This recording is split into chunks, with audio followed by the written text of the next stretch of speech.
guys, welcome back to Telling Story. Balik lagi sama gue Rachel. Thank you for watching this video again. Buat kalian yang udah nonton video sebelumnya yang ngebahas tentang Are you ready to getting married? Thank you so much. Makasih banget. Tapi buat kalian yang belum nonton, jangan lupa nonton, karena seru banget ngebahas tentang apa sih yang biasanya lo persiapin sebelum menikah, dan apa sih yang lo akan pikirin sebelum lo menikah gitu loh. Dan kalau kali ini kita bakal ngebahas tentang apa sih, Cel? Kali ini kita bakal ngebahas tentang hubungan para anak-anak milenial. Kalau anak-anak milenial sekarang ini biasanya kalau menjalin sebuah hubungan, kalau ributnya tuh gara-gara apa sih? Atau seringnya berantemin apa sih? Apa sih yang permasalahan yang sering muncul di kalangan milenial sekarang? Ada beberapa hal yang udah gue rangkum dan udah gue research juga, apa aja sih yang sering terjadi di kalangan milenial yang sering viral. Dan buat kalian yang udah nonton, thank you, selamat menonton ya. Oke, kita bakal langsung ngebahas tentang apa sih, Cel? Biasanya kalian itu ributnya gara-gara apa sih? Permasalahan kecil kah atau permasalahan besar kah? Dan ada satu juga nih permasalahan yang cukup menarik yang pengen gue bahas. Dan kayaknya beberapa video banyak yang bahas tentang ini. Jadi sebuah pasangan, si cewek ini cemburu karena entah pasangan cowoknya tuh like postingan cewek lain yang seksi, yang cantik gitu loh, terlihat menawan dan segala macam. Dan cewek ini jealous dan mereka akhirnya bertengkar karena masalah itu. Dan menurut kalian it's a big problem kah? Atau itu memang biasanya sering terjadi di hubungan kalian kah? Permasalahan yang sering terjadi karena like postingan wanita lain atau laki-laki lain? Kalau untuk kalian itu masalah besar atau tidak? Kalau kalian punya pendapat sendiri dan memang itu permasalahan buat kalian, kalian bisa DM gue, kita bisa cerita-cerita. Karena especially for myself, it's not a big problem. Tapi tiap orang beda. Jadi kalau buat gue tidak mempermasalahkan masalah pasangan gue like foto wanita lain kayak mau itu seksi, cantik atau menawan dan apapun itu nggak masalah buat gue. Karena ya itu karya seni lah. Kalau ada wanita yang cantik banget ya itu karya seni Tuhan. Kalau ada wanita yang indah banget itu karya seni Tuhan, dan kita manusia menikmatinya juga kok. Gue seneng liat nih cewek ini cantik banget dan gak jadi masalah buat gue. Tapi mungkin buat mereka yang menjadikan ini masalah, mungkin mereka punya experience tersendiri. Kayak semisalnya mungkin cewek ini tuh sering mengalami pengkhianatan dari pasangan yang dia sudah punya sebelumnya gitu loh. Kayak semisalnya ini nih step awal biasanya cowoknya selingkuh, like foto cewek lain, terus juga lama-lama DM-an, ketemuan dan akhirnya selingkuh. Mungkin ini pikiran gue aja gitu loh. Secara mungkin itu hal yang bikin dia jadi khawatir, takut, dan jadinya berpikir berlebihan, sehingga ya dia merasa tidak nyaman ketika pasangannya like foto atau postingan wanita lain yang yang menurut dia cukup mengganggu gitu. Kalau menurut kalian gimana? Tapi kalau buat gue secara pribadi itu nggak masalah ya. Kalau pacar gue misalnya mau like cewek lain yang lebih cantik, lebih seksi atau yang menawan, ya nggak apa-apa, nggak masalah juga. Dan gue pun tidak pernah tahu dia like foto siapa atau postingan siapa, gue nggak tahu, karena gue tidak pernah mencari tahu tentang hal itu. Kenapa gitu, Cel? Gue bakal kasih tahu alasannya.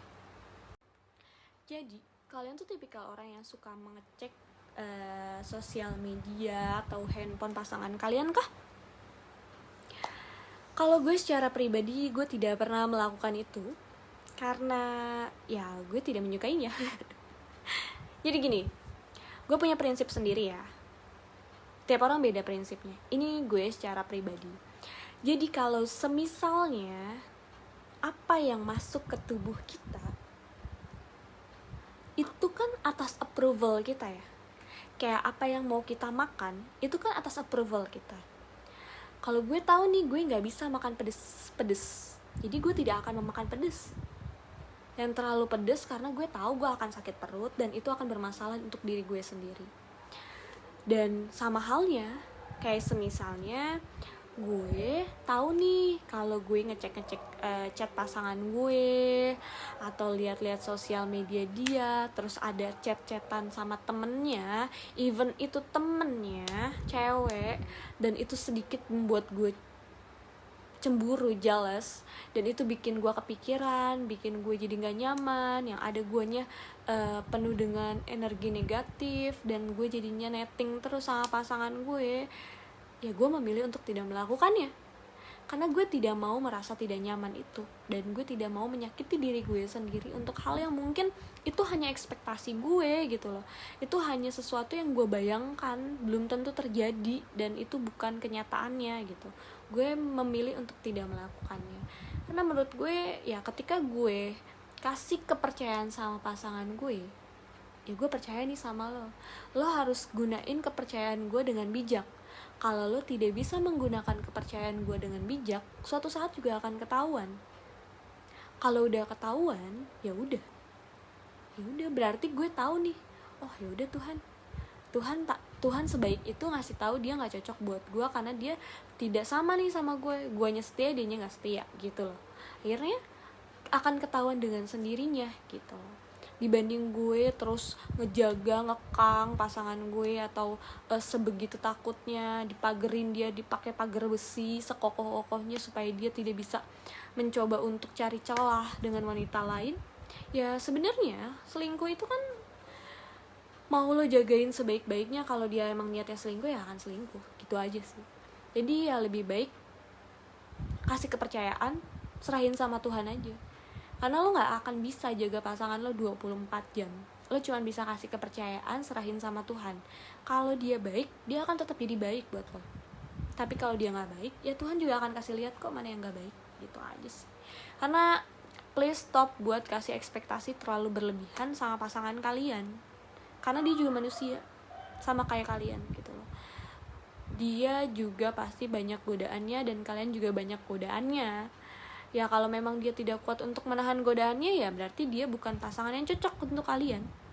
Gitu aja gitu loh. Lo sih gampang ngomong, lo gak ngejalanin ataupun lo gak ngalamin. Ya karena gue sudah pernah mengalami, gue bisa bicara seperti ini sih. Begitu. Itu atas dasar pendapat gue. Tapi kalau kalian, ya terserah kalian. Kalau kalian memang nyamannya sudah harus ngecek selalu chatan ataupun sosial media pasangan kalian, ya go ahead lah. Tapi kalau kalian sakit hati ataupun kalian terluka karena kalian melihat itu, ya itu resiko. Kalian memilih itu, ya kalian harus terima sakitnya gitu. Jadi buat kalian yang masih suka liatin atau cekin sosial media ataupun handphone pasangan, kalau kalian menyukainya ya silakan. Tapi gue rasa kalian harus pikirin kembali untuk berhenti nyakitin diri kalian dengan hal yang mungkin itu hanya bayangan kalian. Karena gini, kadang ya chat yang satu kata yang menurut pasangan kalian sama temennya itu adalah bercandaan, kalau kalian yang baca itu bisa jadi sesuatu yang menyakitkan loh. Jadi bijak-bijaklah kalian menggunakan privilege yang kalian punya sebagai pasangan supaya tidak menyakiti diri kalian ataupun pasangan kalian. Oke, tadi kita ngebahas tentang yang namanya kepercayaan sama pasangan, cek-cek handphone, sosial media. Kalau sekarang kita bakal ngebahas tentang apa lagi nih, Cel? Permasalahan yang sering ada di satu hubungan percintaan anak muda. Salah satunya adalah yang paling sering ditemuin kata-kata gini nih kalau berantem. Pikir aja deh sama kamu, kesalahan kamu tuh apa? Pikir aja deh sama kamu, aku tuh kenapa? Aku tuh marah, kamu pikir aja deh aku kenapa? Guys, please stop lakuin hal itu. Itu tuh biasanya dilakukan oleh para perempuan, tapi tidak menutup kemungkinan laki-laki pun melakukan hal yang sama ya. Tapi biasanya itu dilakukan oleh para perempuan. Guys, para wanita-wanitaku, tolong berhenti melakukan itu. Karena gini, kalau kalian lagi ada satu problem sama pasangan, kalau tujuan kalian adalah mencari solusi dan ingin memperbaikinya, ya kalian harus kasih tahu masalahnya apa. Tapi kalau kalian memang cuma pengen berantem aja dan ngambek terus, ya memang kalian gak usah kasih tahu lah. Udah gitu aja gitu. Karena kalau menurut gue, kalau tujuannya pengen baikan, pengen baik lagi, pengen pacarnya ngerti permasalahannya apa dan memperbaiki diri, ya lo harus kasih tahu kesalahan pasangan lo apa. Lo nggak bisa nyuruh dia nebak. Kalau lo marah karena pasangan lo terlalu sering main game terusnya lo diabaikan, ya lo tinggal ngomong. Kalau sekali, 2 kali, 3 kali dia nggak ngerti, lo tahu lo harus tegas. Aku udah ngomong ya sama kamu sekali, 2 kali, 3 kali dan kamu nggak bisa kasih aku solusi pasti soal itu. Ya udah, aku tahu aku harus kayak gimana. Kalau aku perlahan mundur dan aku berubah sikap aku, itu bukan karena aku mau, tapi karena kamu tidak bisa memberikan feedback yang baik akan setiap permasalahan ini yang sama di antara kita. Itu loh yang harus kalian perjelas. Jadi kalian dibanding ngambek sehari, 2 hari, 3 hari, ataupun seminggu, 2 minggu, 3 minggu, itu gak nyelesain apa-apa. Kalian cuma lagi nunda dan kalian bakal bikin masalah baru.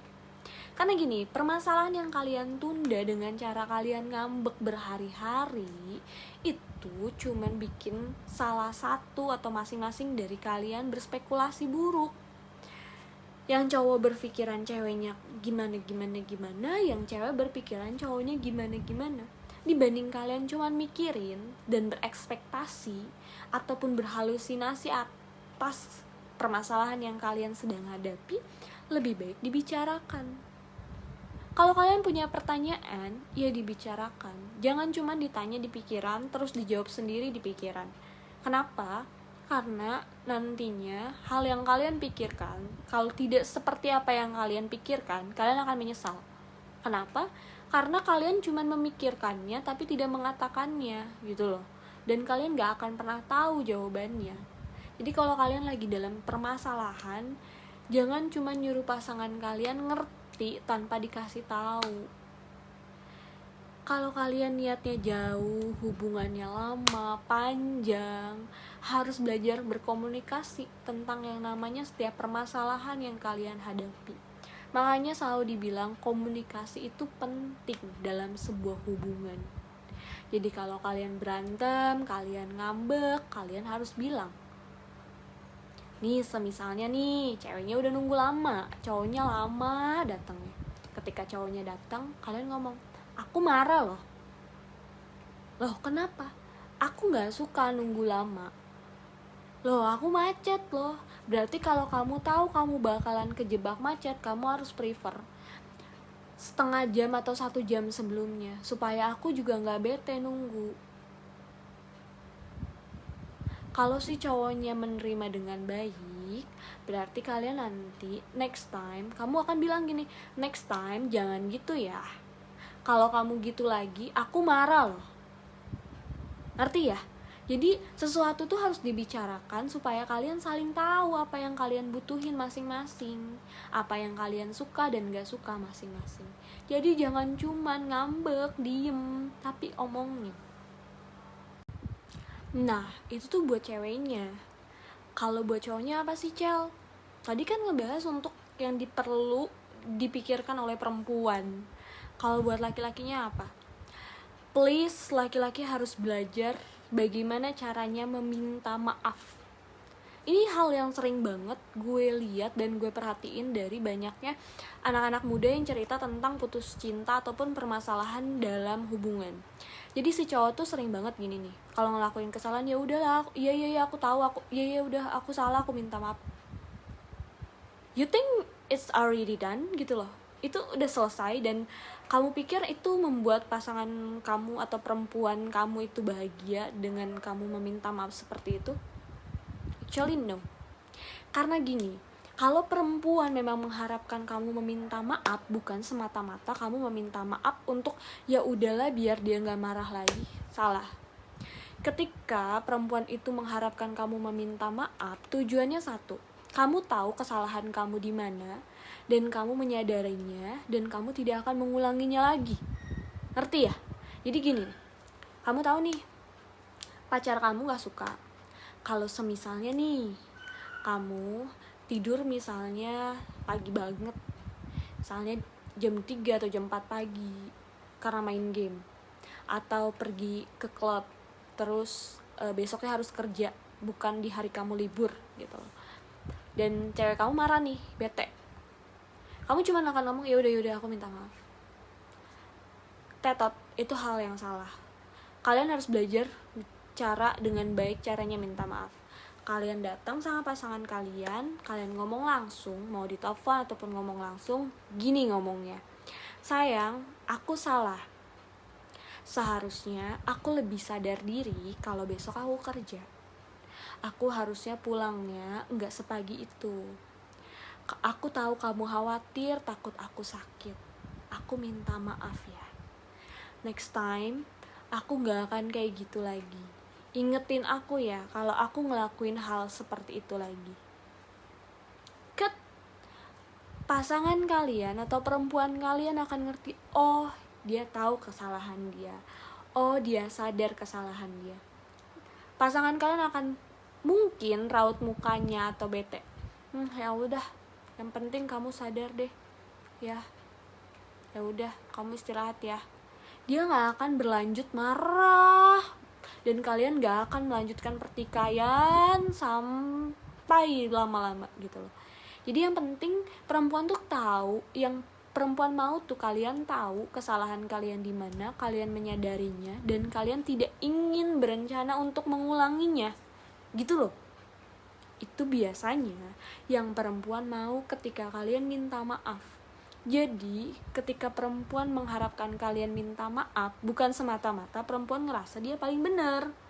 Tapi karena perempuan pengen tahu, nih yang kita mau tuh seperti ini. Kalau semisalnya kalian juga tidak nyaman dengan cara pasangan kalian menegur kalian langsung bilang, sayang, lain kali kalau kamu marah, negurnya jangan gitu ya. Iya, aku ngerti kok aku salah. Next time kalau kamu marah sama aku, jangan kasar ya sayang. Ngomongnya jangan kasar-kasar ya. Aku gak nyaman. Oke? Kalian apa yang kalian gak suka? Jadi pasangan kalian si perempuannya tuh belajar, oh berarti gue kalau mau ngingetin pasangan gue atau menegur pasangan gue caranya gak boleh kayak tadi tuh. Dan kalian tahu, oh berarti pasangan gue khawatir sama gue, dan gue jangan sampai bikin pasangan gue sekhawatir itu lagi. Ngerti ya? Iya kan? Kalau kalian sama-sama berpikiran terbuka dan kalian sama-sama mengerti satu sama lain, kalian akan menghindari namanya perdebatan atau pertikaian yang panjang. Itu menurut gue. Kalau menurut kalian gimana? Ya sebenarnya itu hal-hal simpel kan, yang sebenarnya terjadi di kehidupan kita sehari-hari. Semua tergantung gimana cara kita menyikapi permasalahannya. Balik lagi ke kita masing-masing. Oke, segitu dulu ya video tentang permasalahan yang biasanya dihadapin kita para milenial, anak muda, ataupun banyak anak-anak yang punya permasalahan dalam hubungan percintaannya. Kalau kalian masih pengen ngebahas tentang banyak hal lagi dan gimana cara menyikapinya, menurut gue kalian bisa langsung DM gue, direct message gue di Instagram, dan kita bisa sharing-sharing seperti beberapa teman-teman yang lain yang udah pada sharing-sharing sama gue. Thank you so much karena kalian masih sering kasih feedback yang positif buat setiap postingan, buat setiap uploadan video, dan gue jadi semakin semangat untuk terus sharing tentang banyak hal, karena gue dapat banyak informasi dan pelajaran dari kalian. Karena bener banget, belajar itu nggak harus selalu dari buku, tapi dari pengalaman orang lain. Dan gue banyak belajar dari pengalaman kalian semua yang udah banyak cerita sama gue. Thank you so much. Dan buat kalian yang udah meluangkan waktu nonton video ini, I just wanna say thank you. Dan tetap semangat, jaga kesehatan buat kalian dimanapun kalian berada. Dan buat kalian yang selalu melakukan aktivitas di luar ruangan, selalu mematuhi protokol kesehatan ya, buat jaga jarak, jaga kesehatan kalian, juga selalu menggunakan masker. Dan selalu membawa hand sanitizer kemanapun kalian pergi. Jangan lupa juga selalu cuci tangan. Dan selalu minum vitamin dan makan yang teratur. Jangan selalu sedih ya, kalian harus semangat. Sedih boleh, tapi tetap harus semangat, berpikiran positif, karena itu yang membawa diri kalian untuk tetap sehat. Pikiran yang positif. Jadi buat kalian, thank you so much, dan selalu nyaksiin video-video gue selanjutnya. Semoga bermanfaat buat kalian. Thank you guys.